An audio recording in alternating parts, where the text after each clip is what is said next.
Salut à tous, j'espère que vous allez bien et on se retrouve aujourd'hui pour la suite de notre série des entraîneurs au PSG. Après Allegri qui semble être le favori pour succéder à Tourelle en cas de départ, on va s'intéresser à un tout autre profil, une toute autre méthode, Mauricio Pochettino. Bienvenue. Comme la majeure partie des entraîneurs, avant le banc, il y a eu le terrain. Il démarre sa carrière à 16 ans en Argentine et traversera l'Atlantique à 22 ans pour rejoindre l'Espagne. C'est en tant que défenseur central que Pochettino se fera un nom à l'Espagnol Barcelone d'abord. 6 ans en Catalogne, durant lesquels il enchaînera les bonnes saisons, deviendra un joueur phare de l'équipe et goûtera à la sélection argentine, 20 sélections au total. Mais en 2000, quelqu'un saura le convaincre de quitter l'Espagnol, et ce quelqu'un, c'est Luis Fernandez. Alors qu'il est de retour sur le banc du PSG, Fernandez cherche un nouveau patron en défense centrale. Pochettino rejoint le PSG en janvier 2001 et ne tarde pas à devenir le patron de la défense parisienne, d'autant qu'aucun de ses partenaires ne parvient réellement à s'imposer à ses côtés. Même si les résultats de son équipe sont médiocres durant la seconde partie de saison, Pochettino a su amener la grinta et l'expérience que son entraîneur attendait de lui. Il remporte la coupe Intertoto en août 2001 avant d'entamer sa seconde saison sous le maillot parisien, qui est celle de la confirmation. Désormais associé à Gabriel Heinze en charnière centrale, il réalise de grosses performances et son tempérament de leader contribue aux bonnes prestations de l'équipe entière. Mais à l'image du club, sa troisième saison est moins brillante. Il reste un titulaire indiscutable, mais ses prestations sont en retrait de celles de Heinze qui s'est progressivement imposé comme le leader de cette défense. Le départ de Luis Fernandez au terme de la saison actera aussi le départ de Mauricio Pochettino, qui rejoint Bordeaux. Et lorsque Luis Fernandez devient entraîneur de l'Espagnol Barcelone, Pochettino y retourne et le rejoint encore une fois, deux hommes qui se sont tirés vers le haut mutuellement. En 2006, Pochettino prend sa retraite sportive à 34 ans. En 2009 commence sa nouvelle carrière, celle d'entraîneur. Fin janvier, il rejoint l'Espagnol Barcelone qui est relégable. À la fin de la saison, son équipe est 10e au classement. Pochettino a réussi son coup. Il fera de l'Espagnol une équipe du milieu de tableau. Lors de sa seconde saison, il termine 11e et prend 3 places pour terminer 8e au classement à la fin de sa 3e saison en Espagne. Il est démis de ses fonctions en novembre 2012 mais ne peinera pas à se trouver un nouveau banc en pleine saison. En effet, début 2013, il est nommé entraîneur de Southampton. Il réussit à maintenir le club en Première Ligue pour sa première saison. Lors de sa deuxième année en Angleterre, Southampton réalise une des meilleures saisons de son histoire en finissant 8e de Première Ligue. Son travail à Southampton n'est pas passé inaperçu, notamment auprès de Daniel Levy, le président de Tottenham. Le 27 mai 2014, Pochettino s'engage pour 5 ans avec le club du nord de Londres. Lors de sa première saison, Tottenham finit 5e de Première Ligue et est finaliste de la Coupe de la Ligue anglaise. Harry Kane se révélera et on reviendra sur cette révélation un peu plus tard dans la vidéo. Lors de la saison 2015-2016, les Spurs terminent sur le podium du championnat pour la première fois depuis 1990. Il fait son apparition en Ligue des Champions la saison suivante, mais ses débuts sont décevants. Tottenham finit 3e de sa poule derrière Monaco et le Bayer Leverkusen. Néanmoins, en Première Ligue, Tottenham impressionne, et si on peut penser à la finale jouée la saison dernière, le meilleur Tottenham sous Pochettino semble être celui de 2016-2017. En effet, les Spurs terminent 2e de Première Ligue derrière Chelsea et sont au sommet de leur art. En 2017-2018, son équipe termine première de sa poule composée notamment du Real Madrid, mais est éliminée dès les 8e de finale par la Juventus de Massimiliano Allegri. En Première Ligue, Tottenham finit 3e à 23 points du City de Guardiola qui réussit les 100 points cette saison-là. Et enfin, en 2018-2019, Pochettino mènera Tottenham à la première finale de Ligue des Champions de son histoire. Les Spurs sortent in extremis d'une poule relevée composée du Barça, de l'Inter et du PSV Eindhoven. En 8e de finale, et grâce à une solidité défensive impressionnante, ils sortent Dortmund, puis Manchester City en quart, avant cette double confrontation complètement folle contre Amsterdam et le triplé de Lucas alors que l'Ajax menait 3-0 sur 3 des 4 mi-temps d'une double confrontation.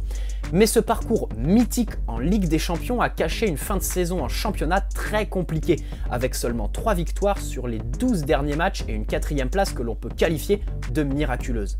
Finale de Ligue des Champions au printemps 2019, limogé à l'automne, le football va très vite. Après un début de saison calamiteux que l'on peut résumer à la claque prise début octobre contre le Bayern 7-2, Pochettino est viré de Tottenham, remplacé par Mourinho. Quoi qu'il en soit, on peut déjà louer le travail effectué sur le banc de Tottenham, avec des moyens mesurés et un président très précautionneux au niveau financier, Pochettino a fait changer de dimension Tottenham, c'est indéniable.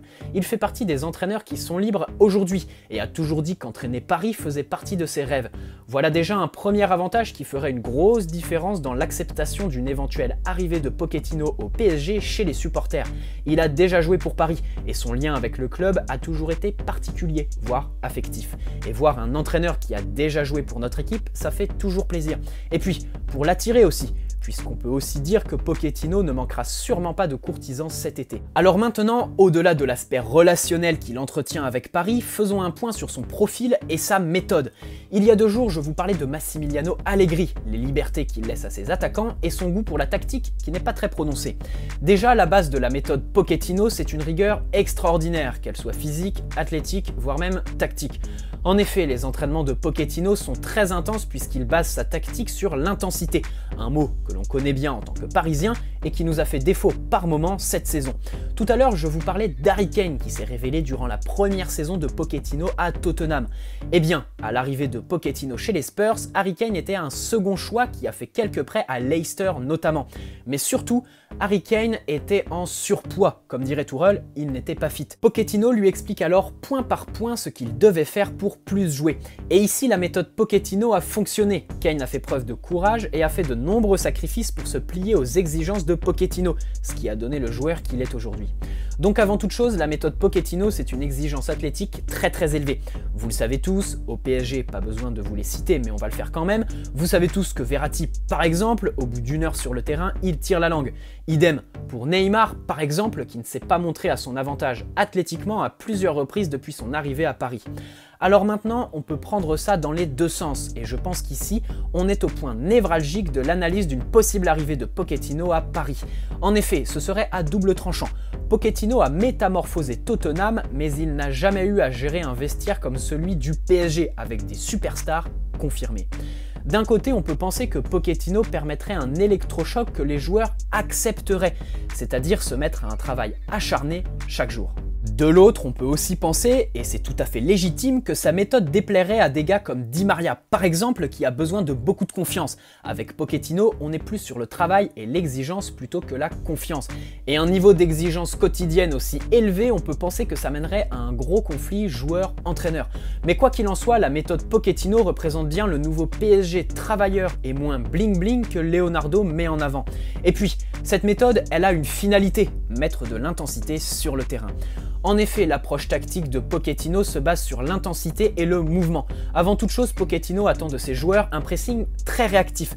Ces joueurs doivent être en mouvement en permanence, que ce soit sans ballon pour harceler l'adversaire et caractériser cette volonté de mettre de l'intensité, et avec ballon où Pochettino veut que le porteur de balle ait le plus de solutions possibles, ce qui le conduit à donner une forme de liberté pour dézoner. Au contraire d'Allegri, Pochettino est un tacticien très méticuleux, et on peut dire que sur ce point, il se rapproche de Guardiola ou Klopp. En effet, il scrute absolument tout et prépare absolument tout avant chaque match. Sortie de balle, positionnement, jeu sans ballon, mouvement, prise de balle, allant même jusqu'à observer et analyser l'orientation du corps. Il sait obstinément comment il veut que son équipe joue, et si son approche tactique en amont est excellente, il a aussi une faculté à appréhender un schéma au cours d'un match quand le scénario l'impose. Avec Pochettino, vous pouvez vous attendre à 3 types de modifications en cours de match si elles ne sont pas appliquées au début. Le bloc bas, la verticalité et l'utilisation variée des ailes. Mais ce n'est pas le genre d'entraîneur qui va sacrifier le beau jeu pour la victoire. C'est un entraîneur qui exige la possession et qui a tout simplement pour maître mot l'intensité. Et ça, avec lui, vous le travaillez chaque jour à l'entraînement. Au niveau relationnel, c'est un entraîneur qui base ses relations avec les joueurs sur la confiance. Il peut aussi dégager une certaine forme d'autorité qui est tout à fait normale et complémentaire avec sa méthode d'entraînement très exigeante et sa rigueur tactique. C'est le genre d'entraîneur qui fait souffrir les joueurs, mais ce n'est pas un fou non plus. Vous prenez Harry Kane, il a souffert, mais il est devenu, grâce à cette exigence, l'attaquant qu'il est aujourd'hui. On note aussi que Pochettino déteste l'individualisme, ce qui ferait un bien fou au PSG où les égos et les intérêts personnels prennent parfois le dessus sur le rendement collectif. Ça, Mauricio Pochettino ne l'accepte pas. Par exemple, un soir de match en Première Ligue contre Everton, Kane marque un but et va le célébrer seul. Scène simple, mais qui en dit long sur l'état d'esprit de Pochettino. Alors que Kane célèbre son but seul, l'entraîneur observe avec stupeur la situation et pousse tous ses joueurs à aller célébrer ce but. Il traque tout ce qui créerait la division au sein de son vestiaire, mais il reste très proche de ses joueurs avec qui il parle de tout. La méthode est très séduisante, c'est peut-être la méthode parfaite à appliquer dans ce PSG-là. Un entraîneur avec de la crédibilité, un rythme très intense dans les entraînements pour mettre en application son maître mot en match, l'intensité. Mais le seul bémol et peut-être la plus grosse interrogation qui pourrait se former quant à une éventuelle arrivée à Paris, c'est par rapport à son autorité et ses exigences athlétiques. Il fait partie des meilleurs entraîneurs du monde, a une belle expérience en Ligue des Champions, mais il n'a jamais eu à gérer un vestiaire comme celui d'un top club. Et c'est ici où on pourrait éventuellement s'interroger sur sa capacité à appliquer sa méthode sur des Neymar, Mbappé ou Verratti qui ne sont pas ceux qui se dépensent le plus sur un terrain. On peut aussi se demander si tout simplement il réussirait à rester crédible en mettant les joueurs au travail comme il entend le faire et comme il l'a fait à Tottenham. Maintenant, sur l'aspect tactique, c'est un coach séduisant bien évidemment. La rigueur tactique qu'il dégage ne peut que plaire aux supporters parisiens qui sont des habitués du beau jeu et qui vivraient peut-être mal le fait de devenir une équipe à réaction qui gagne toujours les matchs mais sans proposer de spectacle, comme avec Diego Simeone ou un José Mourinho par exemple. Honnêtement, pour vous donner mon avis, je dirais que sa philosophie de jeu pourrait être parfaite pour le PSG. Maintenant, sur sa mise en place, j'ai quelques réserves. On peine à voir les joueurs accepter les exigences de Pochettino, même si c'est sûr, cet entraîneur marquerait un tournant au PSG où les méthodes d'entraînement n'ont pas toujours fait l'unanimité. Le match de Neymar contre Dortmund nous a démontré qu'il est parfaitement capable de courir comme un lapin sur le terrain. Mais je pense que les préparations physiques de Pochettino, basées sur le test Gacon, ne devraient pas plaire à tout le monde. Et on rappelle aussi que le PSG possède un effectif beaucoup plus technique que physique. Je demande à voir Verratti, Paredes ou même Di Maria sur les fameuses 45-15 du test Gacon. On note aussi qu'il a un dispositif favori, le 4-2-3-1, et on sait tous qu'au PSG, il y a quelque chose à faire avec ce système. Allez, pour conclure, une méthode de travail très exigeante sur le plan athlétique, qui permet à ses équipes d'évoluer haut sur le terrain, d'être toujours en mouvement et proche de l'adversaire. Cette philosophie collerait parfaitement avec les aspirations à plus d'intensité dans cette équipe parisienne. Sa rigueur tactique ne devrait pas chambouler les joueurs qui sont déjà habitués à ça avec Tourelle ou avant avec Emery. Mais cette rigueur tactique le différencie d'Allegri par exemple, et ici je vous invite à aller voir la vidéo que j'ai fait sur lui il y a 2 jours. On note aussi une capacité à s'adapter à l'adversaire, il incarnerait parfaitement ce nouveau PSG que veut mettre en place Leonardo. En plus, il y a le fait qu'il connaisse le club qui entre dans la balance, mais son niveau d'exigence et le fait qu'il n'ait jamais mis en place sa méthode dans un groupe d'un top club peut interroger. Voilà, c'est tout pour aujourd'hui, j'espère que cette vidéo vous a plu et vous aura permis d'en savoir plus sur Mauricio Pochettino. Si c'est le cas, n'hésitez pas à la liker et me donner vos différents avis dans l'espace commentaire. Vous pouvez aussi vous abonner si ce n'est pas déjà fait, désormais cap sur les 28 000. Bonne soirée à tous, allez Paris, ciao.